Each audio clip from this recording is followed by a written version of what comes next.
Morning students. चलिए अब हम इबारती प्रश्नों को करते हैं। ठीक है, इबारती प्रश्न क्या होते हैं ये हम पहले ही बता चुके हैं आपको। जो प्रश्न भाषा के रूप में लिखे हुए होते हैं वो क्या कहलाते हैं, इबारती प्रश्न कहलाते हैं। ठीक है, तो इस तरह के सवालों को आज हम करेंगे। तो इस सवाल में इन सवालों को करने के लिए कुछ बातें आपको ध्यान रखनी है। तो द्विघात समीकरण पर आधारित इबारती प्रश्नों को हल करने के लिए कुछ उपयोगी बिंदु जो आपको इसमें काम में आएंगे, ठीक है, ध्यान रखना है। सवालों में दे रखी होती हैं सारी बातें। पहला पॉइंट आपको ध्यान रखना है कि यदि कोई संख्या x है, ठीक है,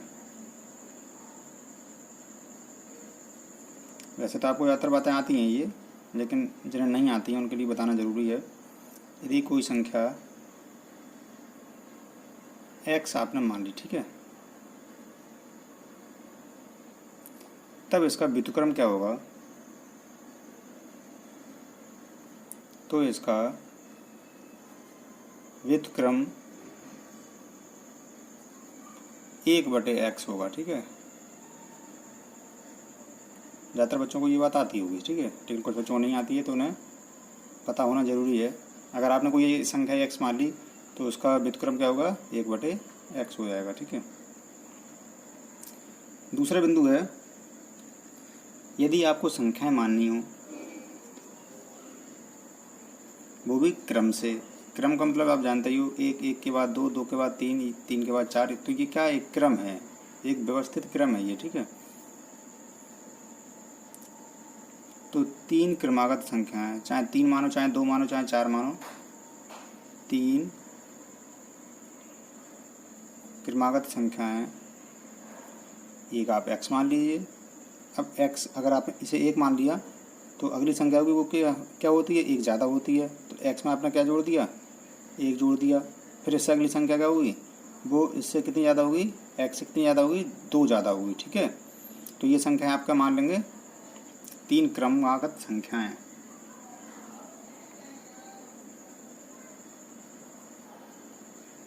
ठीक है,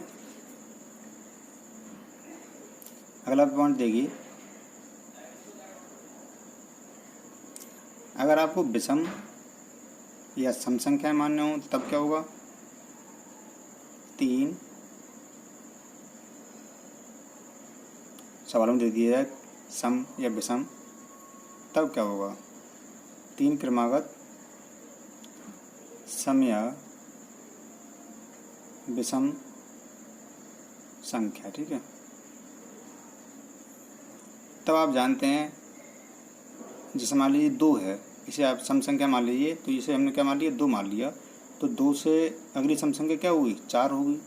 तो 4 का मतलब कितनी ज़्यादा है, 2 से 2 ज़्यादा है। इसी तरह से आप इसे 3 मान लीजिए, विषम संख्या 3 मानिए इसे, तो 3 के बाद अगली संख्या विषम क्या होगी, 5 होगी। तो 3 और 5 का अंतर कितना, 2 है। समझ गए, तो ये आप समझ गए होगे कि कितने का अंतर होता है, 2 2 का अंतर होता है। ठीक है, 2 और जोड़ दिए हमने, ये हो गई सम या विषम संख्याएं। ठीक है, ये होती हैं। अगला बिंदु देखिए, पाइथागोरस प्रमेय आप अच्छी तरह से जानते हैं। ठीक है, इसमें यूज हो सकता है पाइथागोरस प्रमेय।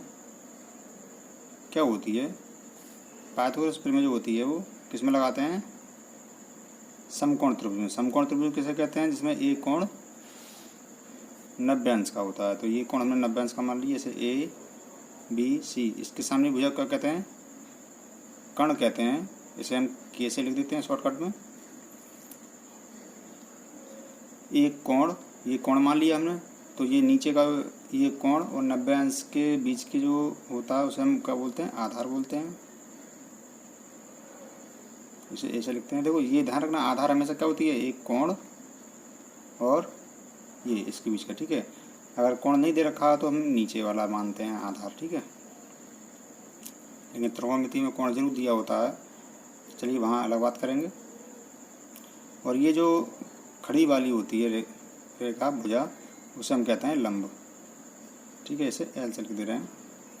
तो जो पाइथागोरस प्रमेय होती है वो क्या होती है, वो होती है कर्ण का वर्ग, चलिए हिंदी में लिखते हैं, कर्ण का वर्ग बराबर होता है लंब और आधार के वर्ग के योग के बराबर। ठीक है, किसके, लंब का वर्ग और आधार का वर्ग, इसके योग के बराबर होता है। ठीक है, ये क्या है, पाइथागोरस प्रमेय। ठीक है, उम्मीद करते हैं अच्छा समझ आया होगी। तो आप चाहें तो इसके लिए ऐसे भी लिख सकते हैं, कर्ण का वर्ग बराबर लंब का वर्ग और प्लस आधार का वर्ग, ये बात एक ही है। उसके बाद देखते हैं आयत का क्षेत्रफल क्या होता है बच्चों, बताओ। लंबाई गुणा चौड़ाई। ठीक है, आयत का परिमाप क्या होता है, परिमाप जानते हो क्या होता है, ये देखिए, ये क्या है, ये आयत बना लिया हमने। तो परिमाप का मतलब ये है, अगर ये जो खेत है इसके चारों तरफ तार कसी कर दें, ठीक है, चारों तरफ तार लगा दें हम, तो जितने तार की आवश्यकता होगी एक बार में, वो क्या कहलाता है, उसका परिमाप कहलाता है, मतलब सभी भुजाओं का योग। ठीक है, सभी भुजाओं का योग। तो जो उसका सूत्र होता है वो होता है 2 गुणा लंबाई प्लस चौड़ाई। इसका मतलब क्या है, 2 लंबाई हैं और 2 चौड़ाई। देखो ये और ये 2 चौड़ाई हो गई और ये 2 लंबाई हो गई। ठीक है, तो 2 लंबाई प्लस चौड़ाई। इसके बाद आता है चाल बराबर, सभी जानते हैं, चाल बराबर दूरी बटे समय। बहुत उपयोग है ये सूत्र, बहुत उपयोग में आता है ये सूत्र, चाल बराबर दूरी बटे समय। आगे कभी कभी 2 अंकों का सवाल दे दिया जाता है कि 2 अंकों की संख्या इतनी है और अंक पलटने पर इतनी हो जाती है। जब आप सवाल देखेंगे तो समझ आ जाएगा, लेकिन जब आपको माननी हो तब देखते हैं क्या मानते हैं।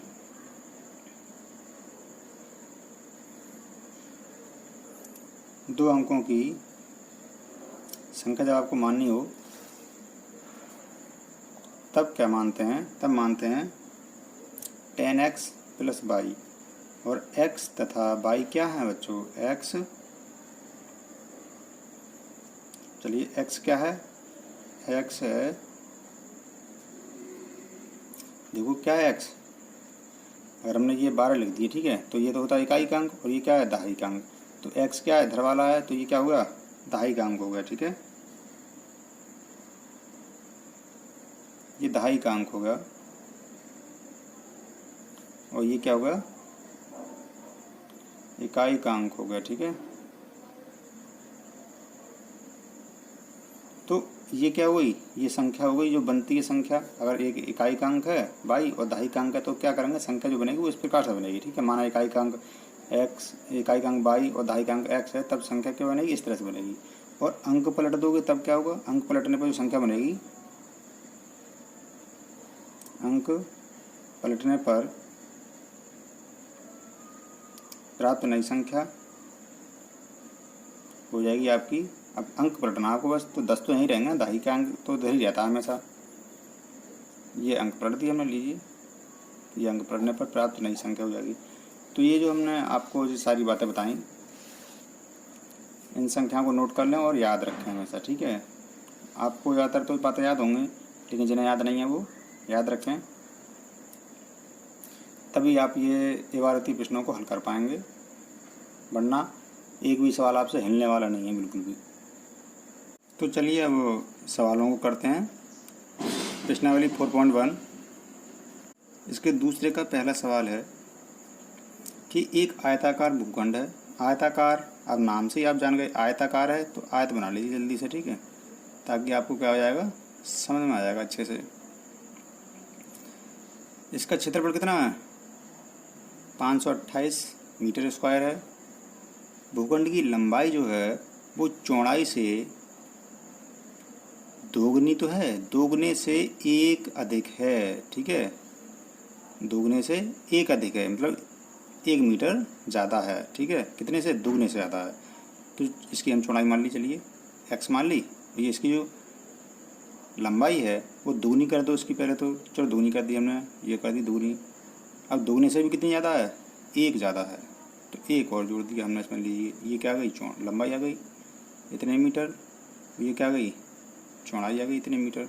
तो यही हमने जो है लिखा है वो क्या कर लिया, मान ले रहे हैं अब, ठीक है। तो चलिए मानते हैं कि माना आयताकार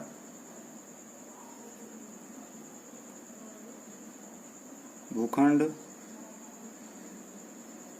की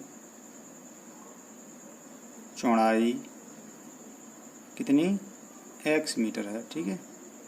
तो इसलिए लंबाई कितनी हो जाएगी, इसलिए लंबाई हो जाएगी 2 गुनी से 1 मीटर ज़्यादा, ठीक है। इतनी बात समझ आ गई। अब क्या कह रहे हैं, उसका जो क्षेत्रफल है वो कितना है, 528 मीटर स्क्वायर। तो अब क्षेत्रफल वाला देखो, हमने बताई थी ये सारी बातें आपको काम आएंगी। तो आयत का क्षेत्रफल कितना होता है, लंबाई गुणा चौड़ाई। तो ये सारी बातें आपको काम आएंगी अब, ठीक है। तो इसलिए हमने बता दी पहले ही, अब बार बार नहीं बताएंगे। तो प्रश्नानुसार देखिए ध्यान से, प्रश्नानुसार क्या है कि जो आयत का क्षेत्रफल है, आयताकार भूखंड लिखते हैं डायरेक्ट, ठीक है। भूखंड का क्षेत्रफल है वो कितना है, 528 मीटर स्क्वायर, ठीक है।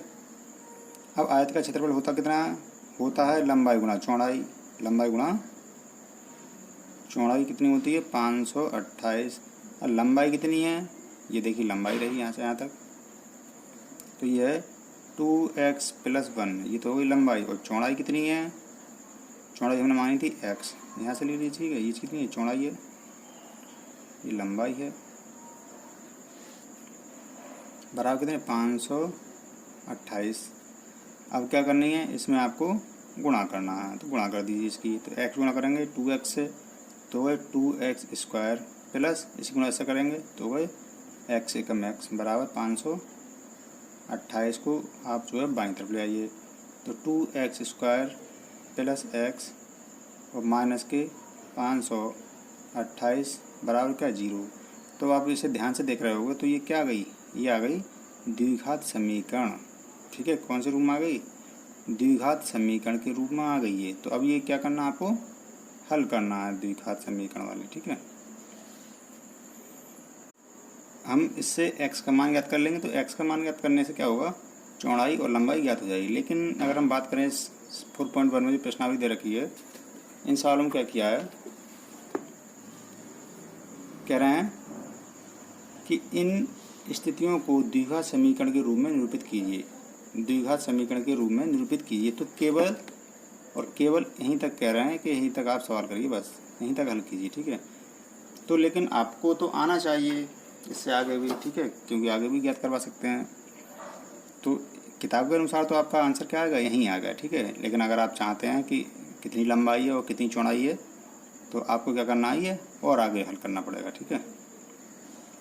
तो हल करने की जो विधियाँ हैं आप जानते ही हैं, उन्हीं विधियों से इसे हल करेंगे। चलिए इसे हल करने के लिए हम क्या करते हैं, गुणनखंड विधि अपनाएंगे। तो सबसे पहले आप क्या करते हैं, गुणनखंड विधि में इसकी और इसकी क्या करते हैं, गुणा। तो 528 को 2 से गुणा करोगे कितने होगा, 1056। फिर क्या करते हैं, गुणनखंड करते हैं, इसलिए तो इसे गुणनखंड विधि कहते हैं। 1056 की आप कर लीजिए गुणनखंड, 2 से काटिए, 528 हो जाएंगे क्योंकि 2 से गुणा तो करिए अभी, फिर 2 से काटिए, तो ये हो गए 2 दूनी 4, 2 छक 12, 2 छक 8, फिर 2 से काटिए, 2 एकम 2, 3, 2 तियाँ 6, कितने बचे 4, 2 दूनी 4, फिर 2 से काटिए, 2 छक 12, 1 बचा, यहाँ 12 हो गए, फिर 2 छक 12, फिर 2 से काटिए, 2 तियाँ 6, 2 तियाँ 6, फिर 3 से काटिए, 3 एकम 3, 3 एकम 3, और फिर 11 से काट दीजिए, लीजिए कुछ बचा, कुछ नहीं बचा। तो अब आपको क्या करना है, अब आपको करना है ये है कि जोड़ घटा के आपको लाने हैं 1। देखिए यहाँ कितने हैं, 1 ही तो जोड़ हटा के आपको लाना है 1। तो सेट कीजिए। अब देखो बड़ी बड़ी संख्या होनी चाहिए। 2 दूनी 4, 4 दूनी 8, ठीक है, 8 दूनी 16 हुए, 11 3 33, 33 यहाँ 66 हो गए। अब 16 और 66 तो बहुत अंतर होगा, एक का अंतर होना चाहिए बोल। चलिए आगे बढ़ाते हैं। 2 दूनी 4, 4 दूनी 8, 8 दूनी 16, 16 दूनी 32 हो गए यहाँ तक, और 11 3 33, ठीक है। देखो 33 में से 32 गए तो यही ठीक है। क्या हुए, 33 में से 32 गए, कितने बचे, 1 बचे, ये हमारा फिट आ गया। सही है। ये सारा काम हम कहाँ करेंगे, रफ में करेंगे, ठीक है। ये काम कहाँ करेंगे, रफ में। तो लेकिन हमने आपको यहीं दिखा दिया, तो अब यहाँ रख दीजिए। तो ये आ गया आपको 2x² प्लस, यहाँ आप लिखेंगे 33 माइनस 32 x माइनस 528 बराबर 0। 2x² प्लस गुणा कर दीजिए x की, तो ये 33 x माइनस 32 x माइनस 528 बराबर 0। अब आपको क्या करना है, कॉमन लेना है। तो कॉमन लेने के लिए आप जानते ही हो, देखो यहाँ पे दोनों में क्या कॉमन है, दोनों में कॉमन क्या है बताइए, 2, 2 यहाँ है, लेकिन 2 यहाँ है नहीं है, x यहाँ पर है, x यहाँ पर है, तो x ही कॉमन ले लीजिए बस, ठीक है। तो यहाँ बचेंगे 2x और यहाँ बचेंगे 33, ठीक है। हमने क्या बताया था, जो ब्रैकेट यहाँ आती है वही ब्रैकेट आंखें बंद करके बिल्कुल यहाँ उतार दीजिए। 2x प्लस 33, आपको गुणा भाग करने की जरूरत ही नहीं पड़ेगी ज़्यादा। अब चिन्ह लगाने की बारी आई, तो प्लस आखिरी चिन्ह इसका, आखिरी चिन्ह इसका प्लस माइनस माइनस, देखिए प्लस माइनस माइनस आ गया। अब कॉमन क्या लेना है, तो यहाँ 2 रखने हैं, यहाँ कितने हैं 32 है, तो 2 से भाग कर दीजिए, 2 से भाग करोगे तो कितने आ गए 16, 2 से भाग कर दीजिए 32 में, तो कितने आ गए 16, तो 16 कॉमन लेने हैं बस। अब आप अगली लाइन में देखिए क्या होता है, फिर से ये आपको दोनों जगह एक जैसे दिखाई दे रहे हैं, तो फिर से कॉमन ले लीजिए 2x प्लस 33 और अगले ब्रैकेट में x माइनस के 16 बराबर 0, 2 पार्ट कर लीजिए। 2x प्लस 33 बराबर 0 और x माइनस 16 बराबर 0, तो ये आ गए आपके 2x बराबर माइनस के 33 और x बराबर आ गए माइनस के 33 बटे 2। यहाँ से आ गए आपके x बराबर 16, तो ये किस में आ गए, माइनस में आ गए। देखो ये किस में आ गए, माइनस में आ गए, तो दूरी माइनस में तो होती नहीं है, चूँकि दूरी लिख दे रहे हैं यहाँ पर, ठीक है, ऋणात्मक नहीं होती है, इसलिए क्या कर देंगे, इसे हम छोड़ देंगे। ये प्लस में आ गया इसलिए हम इसे ले लेंगे, ठीक है। तो x का मान जो माना था हमने, क्या माना था, चौड़ाई, तो लिख देंगे था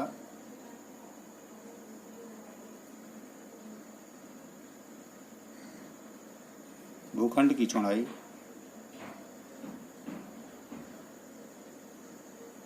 x बराबर 16 और लंबाई आ गई आपकी 2x प्लस 1, तो 2 गुणा 16 प्लस 1, 16 दूनी 32 और 1 33 मीटर, और ये भी मीटर। तो ये आपके क्या आ गए, आंसर आ गए, जो कि सवाल में नहीं कह रहे थे कि ज्ञात करना है, ठीक है। सवाल में तो यही कहा था कि बस समीकरण बना कर लीजिए बस।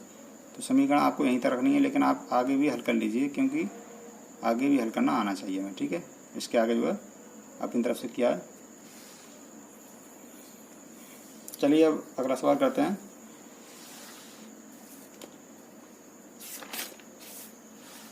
देखिए, 2 क्रमागत धनात्मक पूर्णांकों का गुणनफल 306 है, ठीक है। क्या है, 306 गुणनफल है, ठीक है। तो 2 क्रमागत, अब देखिए फिर वही बात आ गई, पूर्णांक आपको मानना है, तो ठीक है। ये क्या है, 3 क्रमागत संख्याएं आपको माननी है, तो ये मान लेंगे, या 2 माननी है तो 2 मान लेंगे। तो 2 क्रमागत है, यहाँ पर 2 मान लेंगे, तो लिख देंगे माना पहला पूर्णांक बराबर x और दूसरा पूर्णांक बराबर क्या y नहीं मानेंगे यहाँ पर, ठीक है, क्या मानेंगे x प्लस 1, अगला पूर्णांक हो गया। दोनों का क्या है, गुणनफल। तो प्रश्नानुसार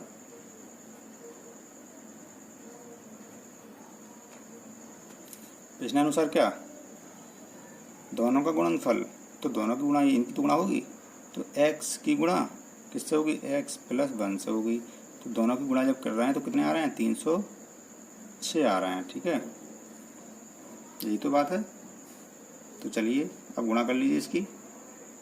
तो x की गुणा करेंगे x में तो होगा एक्स स्क्वायर, इसी गुणा करेंगे इसमें तो होगा x, और ये बराबर 306। 306 को ले आइए तो x square minus sorry plus रहेंगे ये x और माइनस के 306 बराबर 0। तो प्रश्न में जो दिया था उसका आंसर तो आपका यहीं आ गया, ठीक है। लेकिन हमें क्या करना है, दोनों पूर्णांक भी ज्ञात करने हैं, मतलब इनके आंसर निकालने हैं कि इसका पूर्णांक कितने होंगे। तो ये जो हम अपनी तरफ से कर रहे हैं फिर आगे इसके सवाल, ठीक है। तो फिर वही बात, 306 के क्या करेंगे, गुणनखंड करेंगे। तो कर लो गुणनखंड भाई जल्दी से। ये रहे 306, ये सब काम रफ में करना, ठीक है, यहाँ हम आपको दिखा दे रहे हैं सामने ही आपके। तो 306 के गुणनखंड करेंगे, 2 से काटिए, ठीक है। तो 2 एकम 2, 1 बचा, यहाँ होगा 10, 2 पंजे 10, कुछ नहीं बचा, 2 3 6, ठीक है।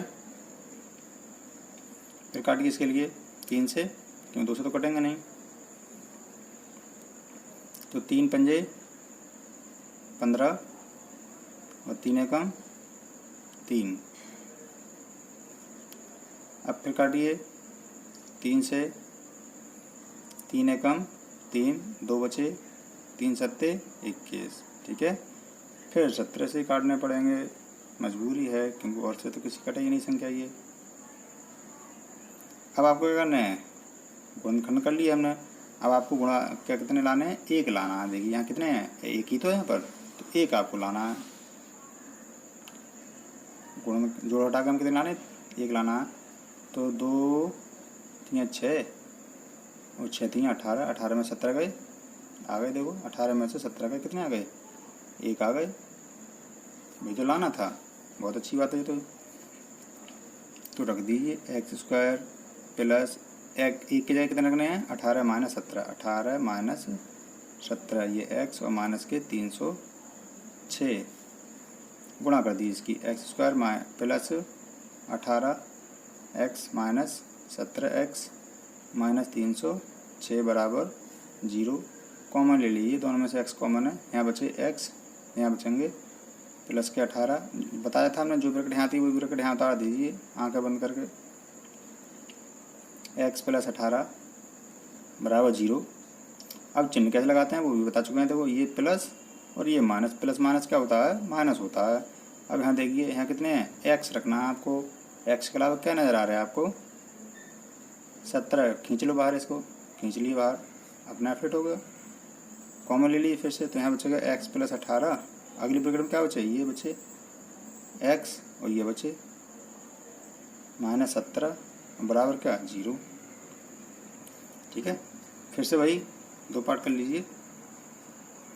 तो ये हो गए x प्लस 18 बराबर 0, ये हो गए x माइनस 17 बराबर 0। तो x बराबर आ गए माइनस के 18। देखो ये भी, ये संख्या नहीं लेंगे, क्यों नहीं लेंगे, क्योंकि ये माइनस में आ गई, जबकि यहाँ बात करेगी ये धनात्मक की, ठीक है। तो ये नहीं लेंगे इस वजह से। तो यहाँ से आ गया x बराबर 17, ठीक है।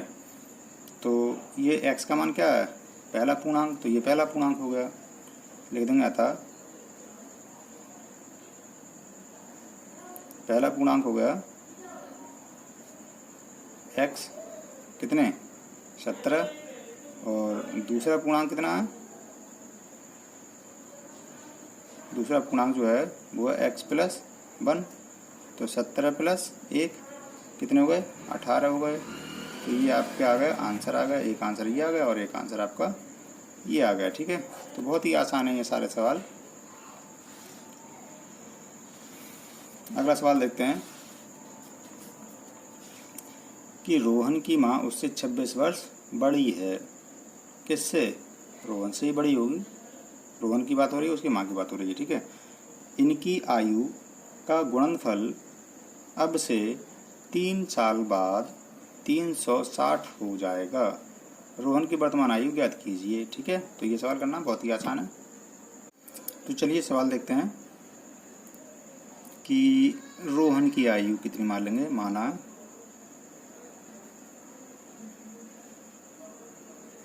रोहन की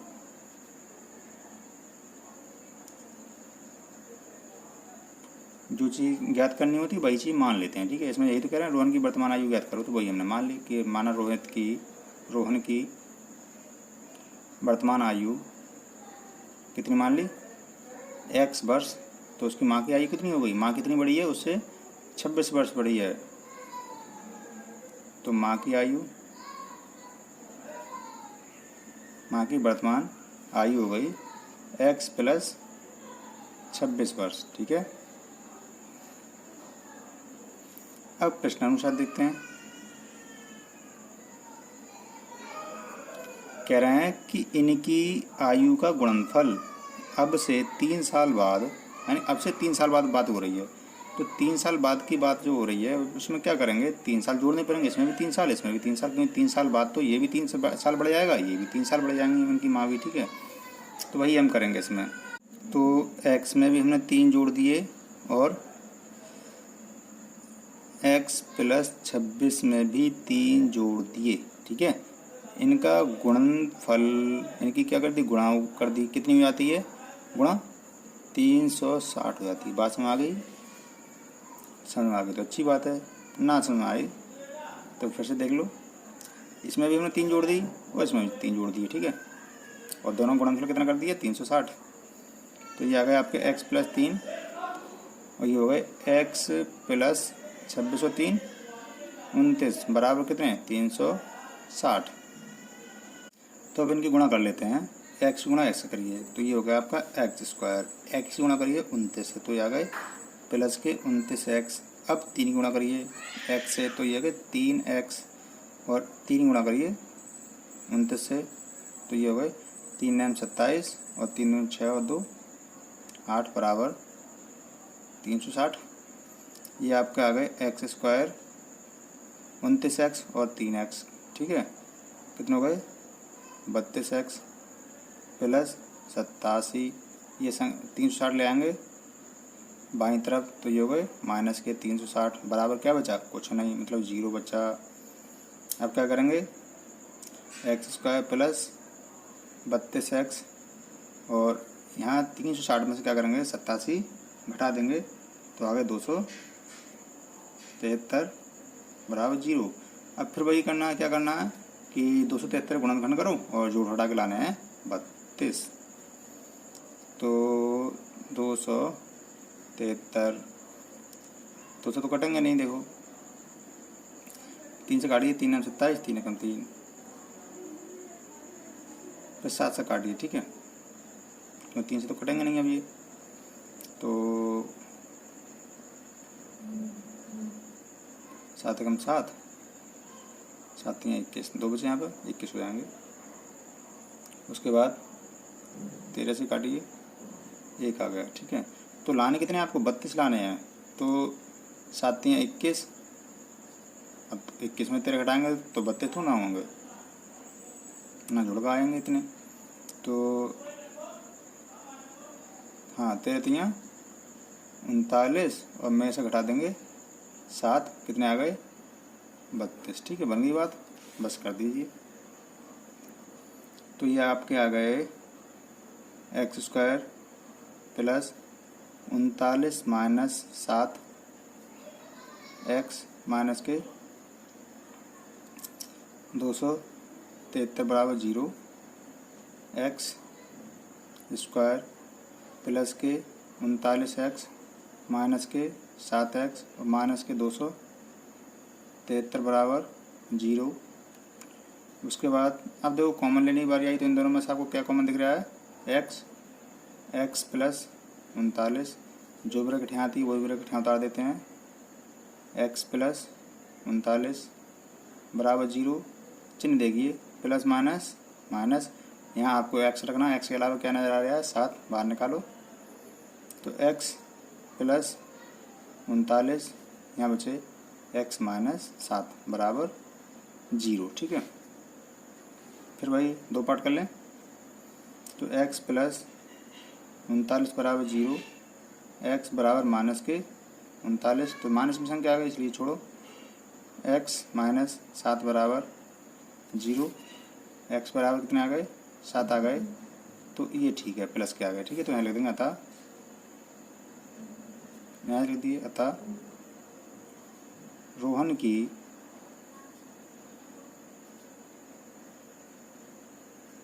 वर्तमान आयु कितनी, x मानी थी,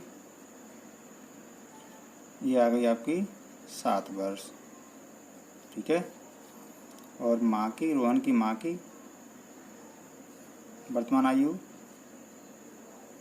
x प्लस 26, तो 7 प्लस 26, ठीक है, कितने हो गए 6 7, ये आपकी आ गई रोहन की माँ की आयु। ठीक है, तो ये क्या आ गए आपके आंसर आ गए कि रोहन की वर्तमान आयु 7 वर्ष है और उसकी माँ की आयु कितनी है 33 वर्ष है। चलिए एक सवाल और देखते हैं, प्रश्नावली 4.1 का दूसरे का चौथा।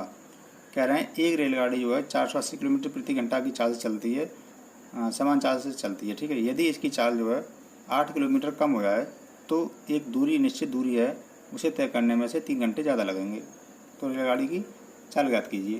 तो दूरी कितनी है, एक रेलगाड़ी हो 480 किलोमीटर की दूरी हो, समान चाल से चल रही है। ठीक है, समान चाल से तय करती है, दूरी हो गई 480 किलोमीटर। ठीक है, ज्ञात क्या करना है, रेलगाड़ी की चाल ज्ञात कीजिए। तो क्या करेंगे, हम यही मान लेंगे कि रेलगाड़ी की चाल माना,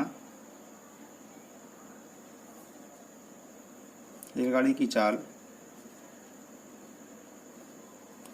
बराबर x किलोमीटर प्रति घंटा है। ठीक है, x किलोमीटर प्रति घंटा हमने चाल मान ली। अतः 480 किलोमीटर दूरी तय करने में लगा समय। ठीक है, अब जो सूत्र है चाल बराबर दूरी बटे समय, आगे काम में यहाँ पर देखिए, चाल बराबर क्या, दूरी बटे समय। तो जब समय ज्ञात करना होगा तब चाल की जगह समय आ जाएगा और समय की जगह चाल आ जाएगा। ठीक है, तो यहाँ पर हो जाएगा समय बराबर दूरी बटे चाल, समय बराबर दूरी बटे चाल।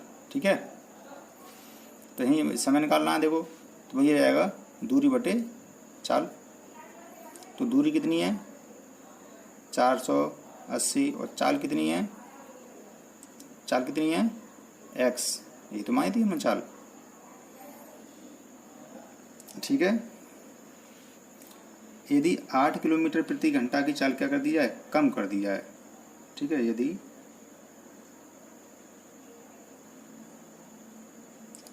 चाल 8 किलोमीटर प्रति घंटा कम कर दी जाए तब कितना समय लगेगा,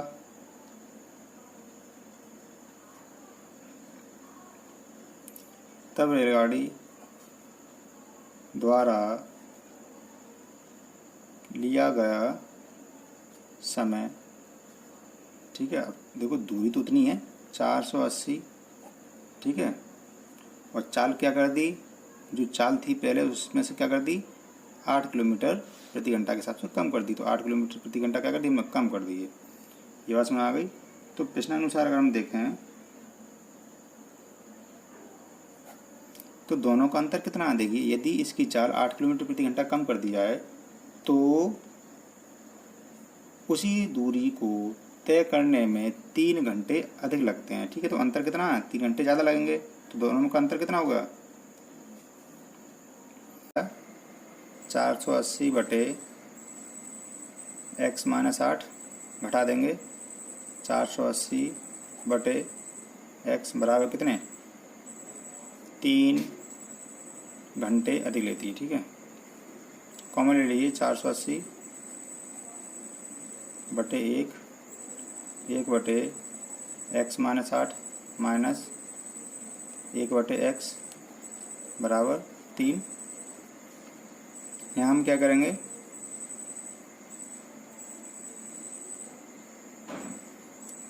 चार सौ अस्सी बटे में चले आएंगे और यहाँ लासा ले लेंगे x माइनस 8 और x, ये चलेगा x इधर और माइनस ये चले आएंगे इधर, तो माइनस के x और ये हो गए माइनस माइनस प्लस। चलिए इस बाद में करते हैं, x माइनस 8 आ गया इधर। ठीक है, 3 बटे 480, 3 से काट दे रहे हैं, कितने आ गए 3 एकम 3, 3 छंग 18, 160 आ गए। ये आ गए आपके x। अब देखिए यहाँ पे ध्यान से देखिए, माइनस के वजह से चिन्ह बदल जाएंगे, तो माइनस के x और प्लस के 8 बटे x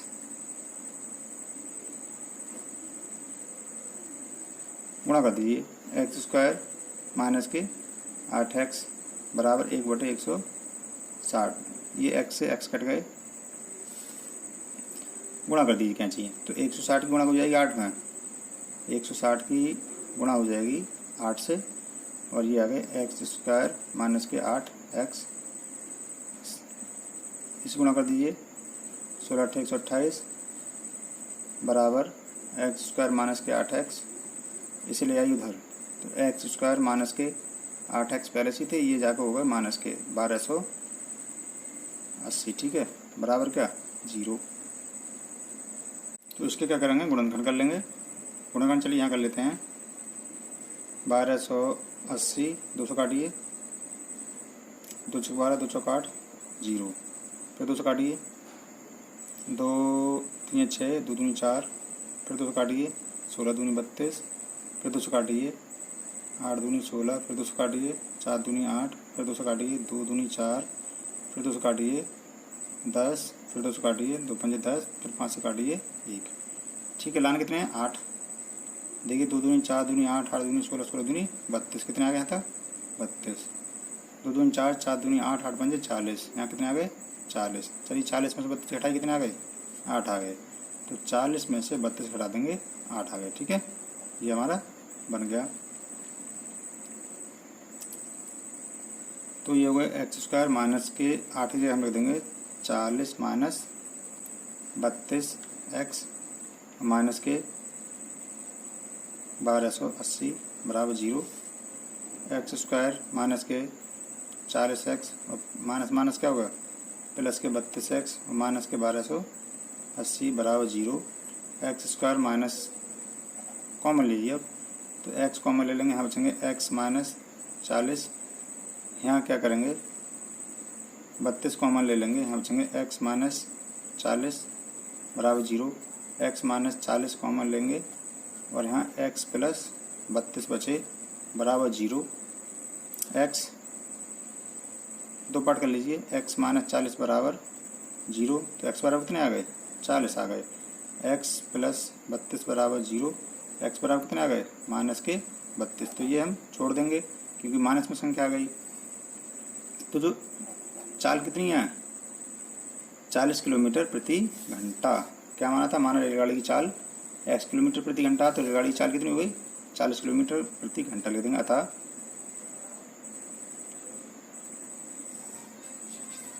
रेलगाड़ी की चाल